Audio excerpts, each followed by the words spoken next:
Scrolling along with Susan here. Hey, I'm back in the shop. I'm going to be doing another scroll saw project. Now I'm going to be combining a little bit of woodworking with my scroll saw project. Basically, I had made this frame quite a long time ago. It's a 14 by 11 inch. And I cut out 1/8 inch backing of Baltic birch. But I'm really going to be doing a framed piece of artwork. Now, I was on a cruise recently, or places where you can buy art.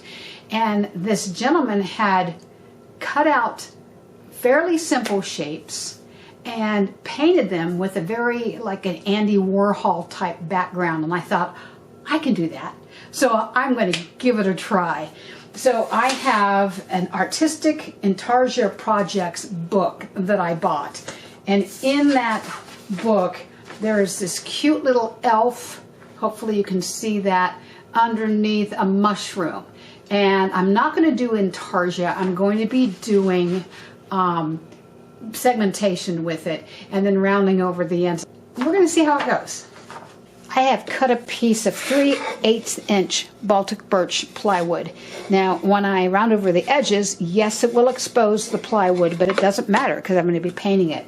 And this is 8 by 7, and it will fit just fine. Now, I'm just going to be cutting out a piece of my easy liner, put that on the wood, and then spray and place that on top of my easy liner for easy removal. This is a very important step before you get started. Now I have a copy that I made plus the one that I put on my wood, and you need to number them starting of wherever you want. Actually, I started here with the flowers, starting with 1, 2, 3, 4, 5, 6, 7, 8, 9, and you have to go all the way through and number them and duplicate it on your other piece.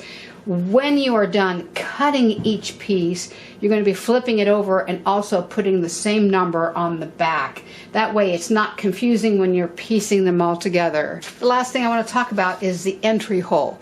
Now I want to do a pilot hole, not come from the outside of the wood, because I want it to try to stay intact as much as possible so I'm not dealing with teeny tiny pieces cutting. My blade of choice is a Pegas Modified Geometry Blade 3R, and I cut on a Seiko scroll saw. Always make sure you start with a new blade and check to make sure that it's 90 degrees on the side and in the back. You also need to have a plan on how you're going to be cutting it. Think what makes sense. So it may be kind of confusing as why I'm doing this, but I'm going to be cutting the bottom side of the mushroom and then going around the entire cap of my elf. That will be removed. Then I can cut out this whole stem of the mushroom and get to each piece here individually, and then I will have access to all this down here from the cap. One thing that I have not mentioned yet and is very important is you cannot back up in a piece. Like, let's say you're going a little bit off the line, you want to go back up and recut. Then you'll have this very large gap in your piece and it will not fit properly.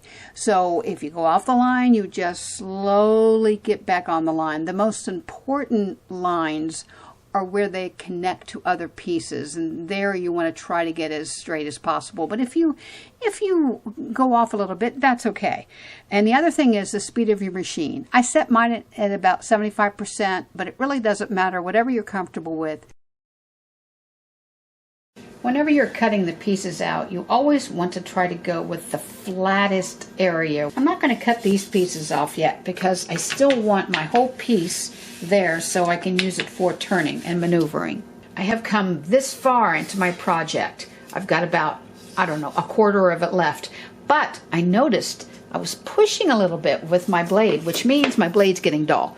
You know, these are 50, 75 cents a piece. It's not worth it to ruin your other cuttings with a dull blade. So just go ahead and change the blade. The cutting is all done. Now comes the real challenging work of rounding over some of the edges. Now in true Intarsia, you would pretty much round over 90% of the edges. for this project, I'm just going to gently round over. So I have marked with a pencil the areas that I'm going to round over.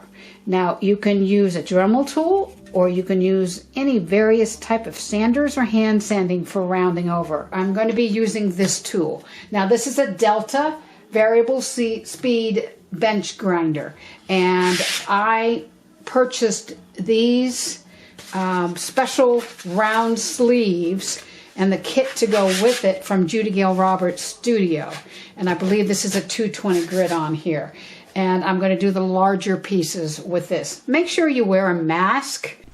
There are so many different things that you can use to sand. You can get special tools to attach to your hand drill or your drill press, or what I'm using. This is not going to be a video to show you how to sand. It's just showing you my process. I am drilling holes in my mushroom cap for the dowel rods for the color, and then I'm going to be cutting out a 1/8 inch shim for the back of the top of the mushroom cap to raise it just a little bit. I think it'll look a little bit nicer that way. You can kind of see now how the shaping is making it come alive. Now I have the shim behind the upper part of the mushroom, and I could shape myself silly. I could just keep shaping and shaping and shaping, but I think this will be good enough for this cartoonish type cutting. Now it's time to cut my dowel rods. Now I'm going to be cutting them just slightly smaller than 3/8 inch, so I'll be able to actually pound them in and have them nice and smooth on the surface. It's time for painting. I have more dowel rods than I need, so I can paint them in case when I pound them in, one of them goes bad. And I'm going to use my copy again to write what colors I'm going to be working with. Now as for paints, it's really up to you. I'm going to be actually using this acrylic, this good acrylic for my paints because I want them very vibrant. I'm hoping this part will be easy. I'm using a soft hammer.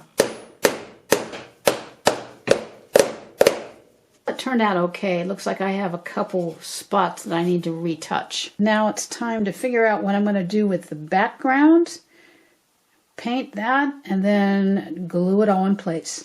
I have cut out one of the pattern pieces so I can see what parts are exposed that I need to make sure is painted. I don't want to paint the majority of underneath here because I want it to be a good glue up. I really don't know how that's going to turn out, but I'm going with the theme of what I saw and what I really enjoyed. The glue up always makes me nervous because this is, if you don't get this right, it can really mess things up. So I'm going to be gluing these 3 green grass pieces with the frame on, so this will be exact. A lot of people use CA glue. That's great. Any kind of glue that you're comfortable with. You don't really need a lot. I'm just putting a couple dots on here. The back, they're all flat, so they're going to lay very nicely. Before I glue up anything else, I'm going to make sure these 3 are completely dry. The reason I use Titebond Quick and Thick is because it gives me about 5 minutes to readjust the pieces. You know, once they're in there, if you use CA glue, it's very hard to adjust if you have something just a little cockeyed. I also decided to add a moon to the backing, so I had to scrape away some of the paint so I can glue the moon up. And once you're completely dry, I actually masking tape the edges to a piece of plastic before I put my polyurethane on top, and I actually used 2 coats of this to give it a nice sheen. So thank you for coming on this journey with me on this fun, wonky little project. It's kind of nice to do something out of the box for a change. So keep on scrolling, and thanks for watching.